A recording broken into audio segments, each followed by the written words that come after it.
If you ever feel safe walking away from someone who broke you, it usually means someone stronger is already watching from the shadows. I didn't believe in that kind of protection until the night everything changed at the diner on West 9th Street. My name is Emily Carter, and I was working a double shift like I always did, balancing plates, forcing a smile, pretending not to feel the ache in my wrists where old bruises used to be. I told myself I was fine because saying it out loud made it feel less like a lie. The diner was almost empty, just the hum of neon lights and the smell of burnt coffee clinging to everything. That's when Jason walked in. My stomach dropped before I even saw his face. He didn't need to shout anymore. He never did. He just looked at me like I belonged to a version of my life I was still trying to escape from. I kept my head down, my hands steady, but my pulse betrayed me. Then I felt it, something different in the room, a pressure, like the air itself had shifted. The bell above the door hadn't even finished ringing when he entered. Damian Blackwood. I didn't know his name yet, but I knew people like him didn't need introductions. He didn't look around. He didn't hesitate. He just saw everything at once, like the world had already been arranged in his mind before he stepped inside it. His eyes landed on me, not casually, not briefly, but completely, like I was the only thing in the room that mattered. Jason said something under his breath, something sharp, something familiar in its cruelty, but I couldn't focus on it anymore. Damian was already walking closer.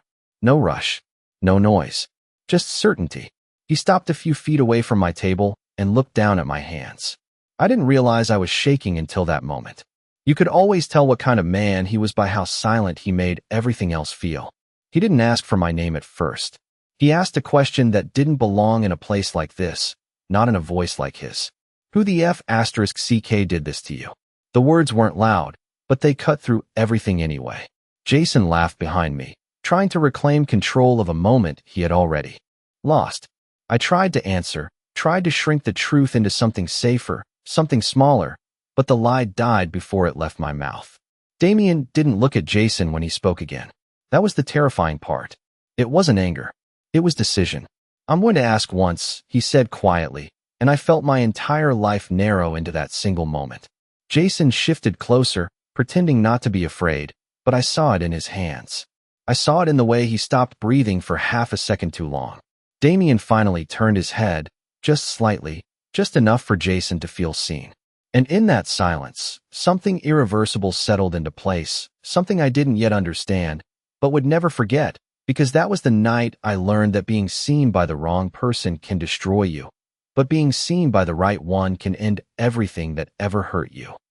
The silence that followed felt heavier than anything I had ever experienced, like the entire diner was holding its breath without permission. I stood frozen behind the counter, my hands still wrapped around a coffee pot I no longer remembered lifting. Jason was behind me, but I did not need to see him to know he was still there. I could feel it in the way the air tightened, in the way my thoughts became slow and uneven. The man in front of me, Damian Blackwood, had not moved. He did not need to.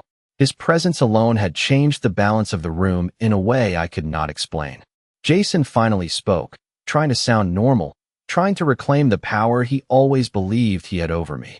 He said my name like it still meant ownership, like the past between us had never been something I survived.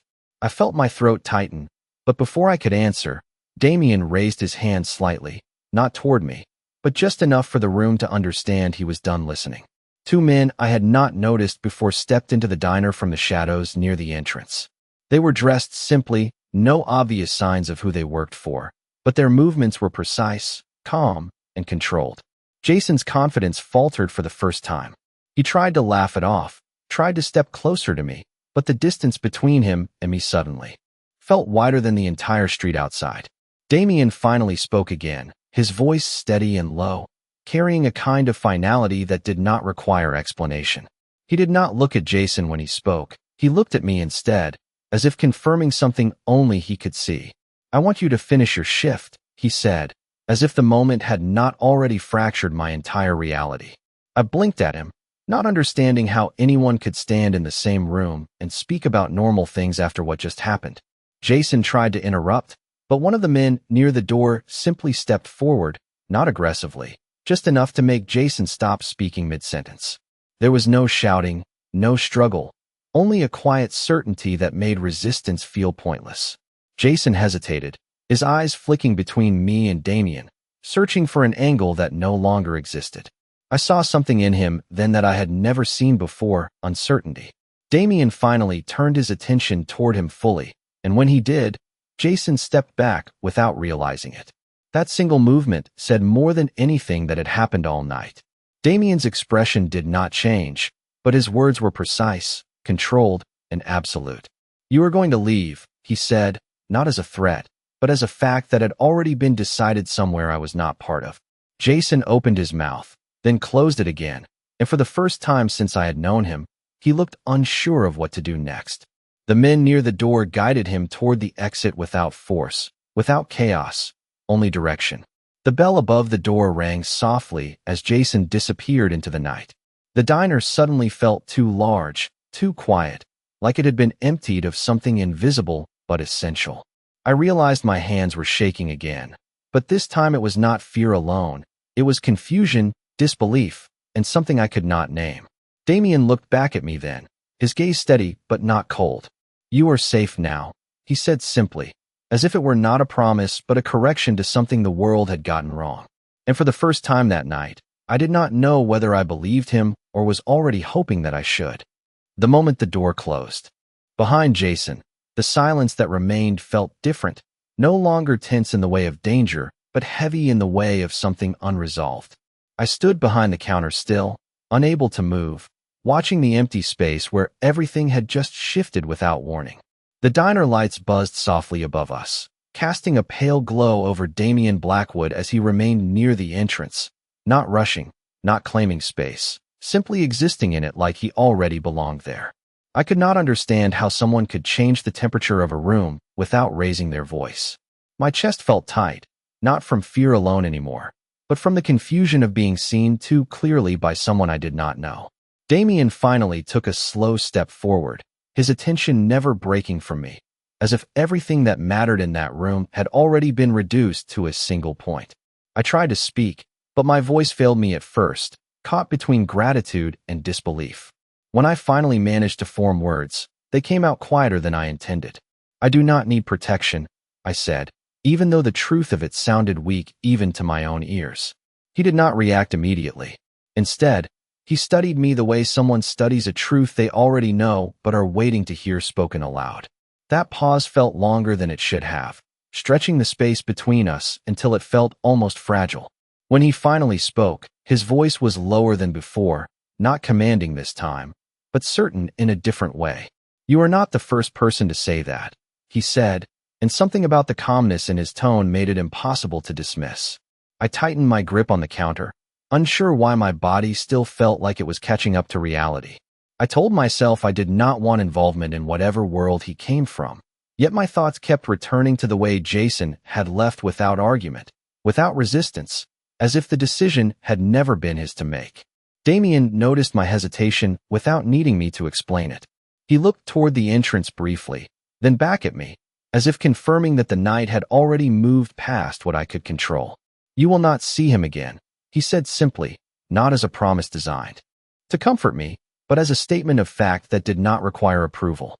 I felt something shift inside me at those words, something I could not immediately define. It was not relief in its pure form, and it was not fear either. It was the uncomfortable realization that my life had just intersected with something far larger than I had ever prepared for.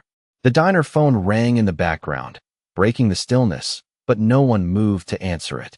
Damien finally stepped closer to the counter, stopping just far enough away to leave space that felt intentional rather than accidental. His eyes moved briefly to my hands, still trembling slightly, then returned to my face. "You should sit down," he said, not as an order, but as if he had already accounted for the fact that I had forgotten how to do it on my own. I hesitated, then slowly moved to the nearest booth, my legs feeling unsteady in a way I did not want to acknowledge.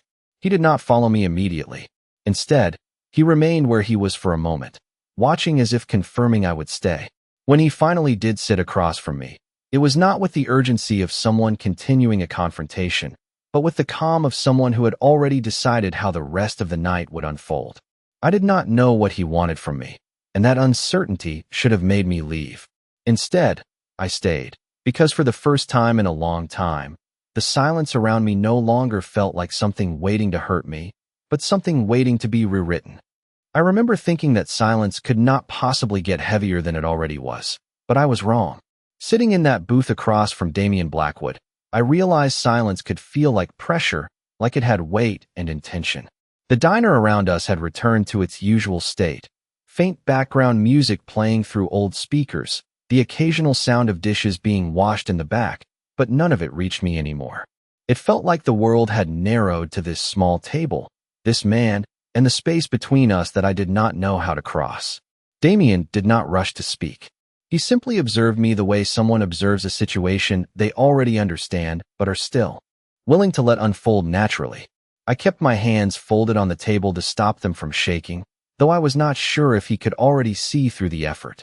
When he finally spoke, his voice was calm, almost neutral, as if we were discussing something ordinary instead of the collapse of my entire night. "You do not have to stay here if you do not want to," he said. The words surprised me more than anything that had happened before. I expected control, pressure, questions I was not ready to answer, but instead there was distance, almost respect. I looked down at the table, trying to steady my breathing. "I do not know what just happened," I admitted quietly, and it was the first fully honest thing I had said all night. Damian leaned back slightly, his expression unchanged, but his attention sharpened in a way that made me feel like he was listening to every layer beneath my words. "What happened," he said, "is that someone who should not have had access to you lost it." I did not understand what he meant at first, but something in the way he said it made me realize he was not referring to Jason as a moment, but as a pattern, a problem that had already been measured and categorized long before I had even known his name. I shifted in my seat, suddenly aware of how exhausted I felt, not just physically but emotionally, as if the night had taken something I did not know how to recover. Damian glanced briefly toward the counter where I had been working earlier, then back to me. "You are not safe when you are alone here," he said, not as a warning, but as a conclusion. I felt a quiet frustration rise inside me, not at him, but at the implication that my life had been something fragile without me realizing it. "I have been alone my entire life," I said before I could stop myself, and immediately regretted how heavy it sounded in the quiet space. Damian did not respond immediately. Instead, he studied me again, but differently this time, like he was adjusting his understanding of something he had already decided mattered. "Then you have been adapting to the wrong kind of survival," he said. The words should have sounded arrogant, but they did not. They sounded certain in a way that made it difficult to dismiss them outright. I looked away for a moment, toward the window where the streetlights outside reflected off wet pavement. Cars passed occasionally, normal life continuing as if nothing had shifted. When I looked back at him, I noticed something I had not before. He was not impatient. He was waiting, not for an answer, but for a decision I had not yet realized I was making. The realization unsettled me more than anything Jason had done earlier, because for the first time, I understood that whatever this man represented, he did not move through people by force alone. He moved through certainty, and I was sitting across from him, still trying to decide if I had already stepped into something I could not easily walk away from. The silence between us did not disappear. It simply changed shape, becoming less like pressure and more like something deliberate, as if it had been placed there for a reason I had not yet understood. I sat across from Damian Blackwood in the empty booth, my hands slowly beginning to calm, though my thoughts refused to follow. The diner felt normal again on the surface, but nothing about the last hour belonged to anything I had ever considered normal in my life. Damian had not moved much since I sat down. He did not fidget, did not glance around, did not show any sign of impatience. It was as if time behaved differently around him, as if everything unnecessary simply paused in his presence. I studied him carefully, trying to find something that explained what I had witnessed, something that would make him feel less impossible. But there was nothing artificial about his stillness. It was controlled, not rehearsed, like a man who had already accepted that most situations ended exactly the way he intended. I finally broke the silence without meaning to. "Why did you help me?" I asked, and immediately regretted how small my voice sounded compared to everything else he carried with him. Damian did not answer right away. Instead, he leaned slightly forward, resting his forearms on the table in a way that made the space between us feel even more intentional. His eyes stayed on mine, steady and unreadable, as if the question itself required careful consideration rather than emotion. When he finally spoke, his tone was even, almost quiet. "Because no one else did," he said. The simplicity of it hit harder than anything dramatic could have. I looked down at the table again, unsure how to process the idea that something so large had been decided based on something so simple. I had spent so much of my life assuming survival meant accepting what happened and continuing forward, not realizing there were people who viewed it differently. Damien continued watching me, not analyzing me like a stranger anymore, but like someone confirming a truth he had already decided was important. "You will go home tonight," he said, "but not alone." I immediately shook my head before I even processed my reaction. "I do not need that," I said quickly, though the hesitation in my voice betrayed me. He did not challenge me directly. Instead, he tilted his head slightly, as if acknowledging the instinct without rejecting it. "I understand why you would say that," he replied, "but understanding and accuracy are not the same thing." The words settled between us in a way that made it hard to respond. I realized then that he was not trying to convince me of anything. He was stating what he believed to be fact, and waiting to see whether reality would eventually confirm it. I glanced toward the window again, watching a car pass slowly outside, its headlights reflecting across the glass like brief interruptions in a longer stillness. The world beyond the diner was still moving in a way that felt disconnected from where I was sitting. I thought about Jason, not with fear anymore, but with a strange distance, as if he belonged to a version of my life that had already started to collapse. Damien's voice pulled me back. "You are thinking too much about what you should feel," he said. That was not a question either. I looked at him again, unsure how he could read me so easily without asking anything directly. "I have always had to think before I act," I said quietly. Damien's expression shifted slightly, not in emotion, but in recognition. "Then you have been forced to live carefully," he said, as if that explained everything he needed to know. I did not respond immediately, because part of me realized he was not wrong. I had built my entire life around avoiding consequences I could not control.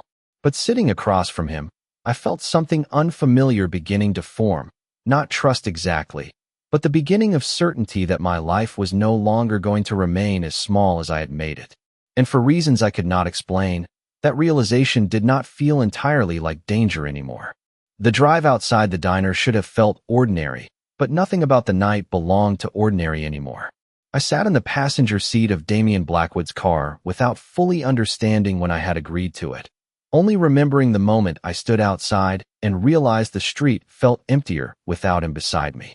The city lights moved across the window in slow patterns, washing over the interior in soft flashes that made everything feel slightly unreal.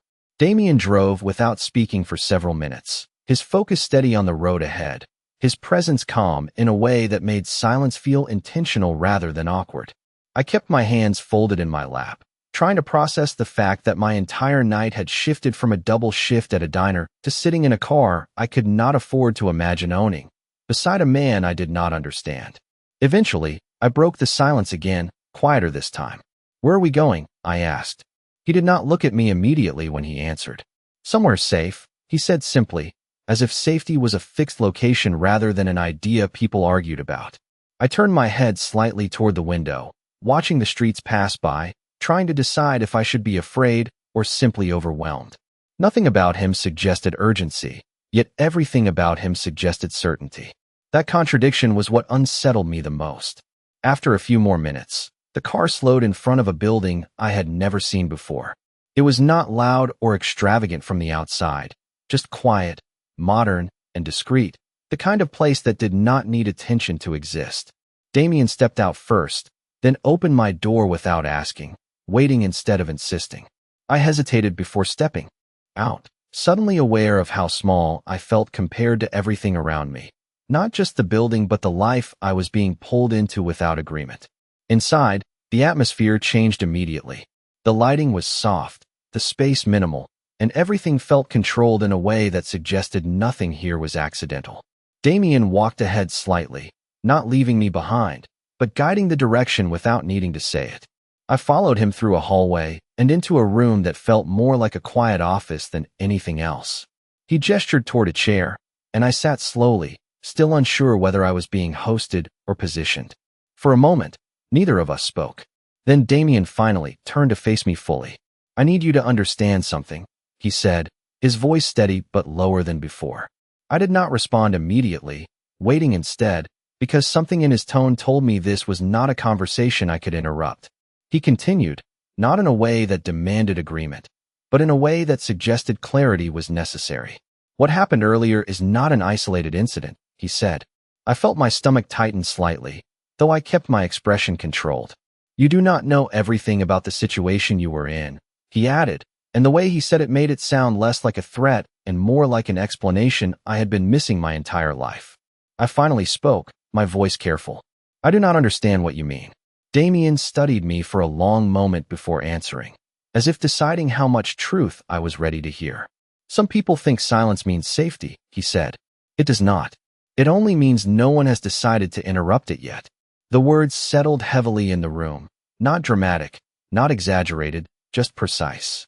I felt something shift inside me again, not fear exactly, but the uncomfortable realization that my understanding of my own life had been incomplete in ways I had never questioned. Damien did not move closer. He did not need to. Instead, he simply looked at me with the same calm certainty he had carried since the diner, as if whatever came next was already in motion long before I had been aware of it. And for the first time that night, I understood that nothing about walking away would feel the same again. The room felt quieter after Damien finished speaking, not because the sound had changed, but because something inside me had begun to shift in a way I could not reverse. I sat in the chair he had offered, still trying to understand the weight of his words, while he remained standing near the edge of the room as if distance itself was part of how he thought. There was no urgency in his posture, no visible tension, only a controlled stillness that made everything around him feel temporary. I kept replaying what he had said earlier, about silence not being safety, and I realized that I had spent most of my life believing the opposite without ever questioning it. Damien finally moved, not toward me, but to the side of the room where a dim light from the window cut across the floor. He stood there for a moment, looking down at something I could not see, then spoke again, without turning fully toward me. "I had people watching the diner before I arrived," he said calmly, as if this was an ordinary explanation. My chest tightened slightly at the words, but I did not interrupt. He continued, his voice steady, controlled, not attempting to justify anything, only to explain. "Jason Miller was not an isolated concern," he added. The name felt heavier when he said it, like it belonged to something larger than I had understood. I leaned forward slightly, my hands now still but cold. "You had him followed?" I asked quietly. Damien did not deny it. "I did. Because patterns do not appear without history," he replied. The way he said it was not personal, but it still made my stomach tighten, not from fear alone, but from the realization that my life had been observed in ways I had never consented to or imagined. I looked down for a moment, trying to process how little control I had ever actually had over the situation I thought was mine. "I did not ask for any of this," I said, my voice lower than I intended. Damien turned his head slightly, finally acknowledging me fully again. "I know," he said simply, and that simplicity unsettled me more than any explanation could have. There was no accusation in his tone, no judgment, only acknowledgement, as if my lack of involvement was already accounted for in whatever decision he had made. I felt a strange conflict building inside me, between wanting to reject everything I was hearing and the undeniable fact that something in my reality had already changed without permission. I stood slowly from the chair, needing movement to steady myself, and walked a few steps toward the window. The city outside looked normal, distant, unaffected by anything that had happened tonight. Cars moved, lights shifted, people continued their lives without interruption. Damien remained where he was, watching but not following. After a moment, I asked the question I had been avoiding since I left the diner. "What happens to me now?"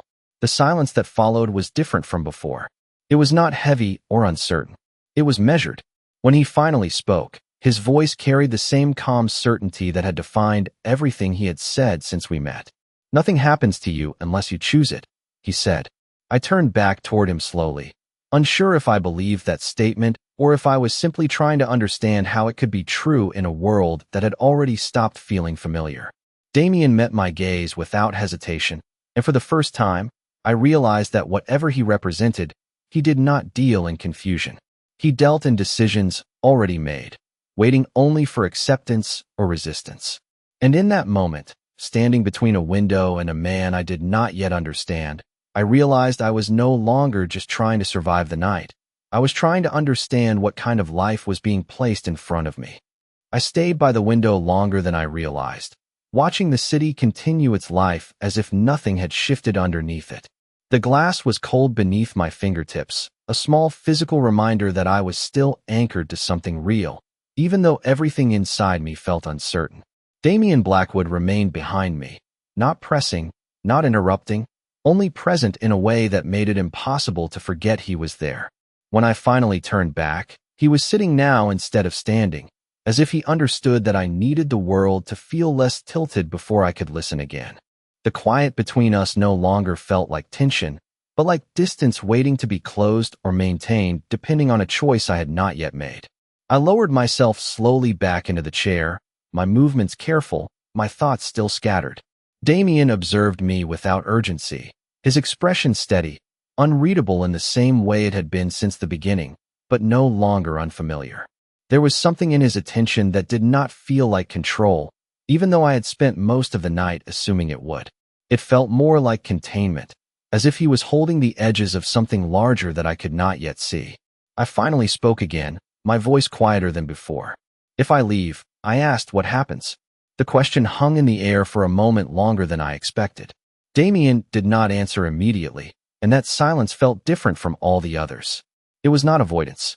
It was consideration. When he finally responded, his tone remained even. Nothing happens to you, he said. Not unless you are being followed without knowing it, or placed in situations you did not choose. I felt a small tightening in my chest at the clarity of his words, not because they were frightening, but because they suggested that my assumptions about my own safety had always been incomplete. I looked down at my hands again, realizing how often I had accepted discomfort as normal without questioning its source. I do not understand why me, I said honestly. Damien leaned forward slightly, resting his forearms on the table again, his gaze steady but not invasive. Because you were already in the pattern, he replied. The answer did not make immediate sense, but something about the way he said it made me believe it was not meant to confuse me. It was meant to simplify something I had never been shown clearly. I exhaled slowly, trying to steady the thoughts that kept building faster than I could organize them. My life had always felt small, predictable, limited by work, responsibility, and survival. Now, for the first time, it felt observed from a distance I had never been aware of. Damien stood again after a moment, not abruptly, but with intention, and walked a few steps toward the side of the room. When he spoke again, his voice was quieter, almost reflective. You are not required to decide tonight, he said. That statement should have relieved me, but instead it deepened the uncertainty. I realized that choice itself had become something I was only now learning I possessed in this context. I followed him with my eyes as he turned slightly back toward me. The world outside the window continued unchanged, indifferent to the conversation happening inside this quiet room. For the first time since the diner, I understood that whatever had begun between us was not something I had been pulled into by force, but something I was slowly being invited to understand. And that realization was more unsettling than fear, because it meant the decision had already started forming long before I was ready to name it. The morning arrived without announcement, as if the night had simply run out of space to continue. I did not notice when I fell asleep or how long I had been sitting in the same chair, but when I opened my eyes again, the light in the room had changed. It was softer now, less uncertain, filtering through the window in pale strips that made everything feel temporarily normal. For a brief moment, I forgot where I was. Then I saw Damien Blackwood sitting across from me, unchanged in posture, as if he had never stopped being awake. The realization brought everything back at once: the diner, the car, this room, and the impossible distance between my old life and whatever this had become. I sat up straighter, suddenly aware of my disheveled state, but he did not react to it. Instead, he simply watched me wake fully, as if waiting for my thoughts to arrive in order. You did not leave, I said quietly, not fully understanding why that surprised me. Damien's expression remained steady, though there was something subtle in it now, a faint acknowledgement of time passing. I told you that you did not need to decide anything last night, he replied. I looked away for a moment, processing how strange it felt that someone like him would stay for something so uncertain, for someone so unimportant in the larger shape of his world. I stood slowly, moving toward the window again, but this time the city below felt different, less distant, more connected to the moment I was standing in. I asked him what happens next, not because I was ready for an answer, but because silence no longer felt like a safe option. Damien stood as well, adjusting his coat slightly before speaking. That depends on what you choose to see, he said. I turned back toward him, frustration and confusion mixing together in a way I could not fully separate. I do not even know what I am supposed to be choosing, I admitted. For the first time since I met him, something shifted in his expression, not softness, but clarity, as if he had been waiting for me to reach that exact sentence. You are choosing whether to remain invisible or to exist in a world that already noticed you, he said. The words landed quietly, but they carried weight I could not ignore. I walked slowly back to the chair, my mind struggling to keep up with what he was implying. My entire life had been built on avoiding attention, on moving through spaces without creating friction or consequence. The idea that visibility itself could be a choice felt unfamiliar, almost wrong. Damien moved toward the door then, not in a way that suggested departure, but in a way that suggested transition. Before he opened it, he looked back at me once more. There is no pressure for an answer today, he said, but there is no version of your life where this is not already part of it. I felt my breath catch slightly at the simplicity of the statement, because it did not sound like a warning, and it did not sound like persuasion. It sounded like observation. When the door finally opened, light from the hallway spilled into the room, and for the first time, I realized that whatever had begun between us was not something I had been pulled into, but something that had been quietly waiting for me to notice it. And as I stood there in the stillness he left behind, I understood that the question was no longer about whether I should stay or go, but about whether I was ready to stop pretending I had never been seen at all.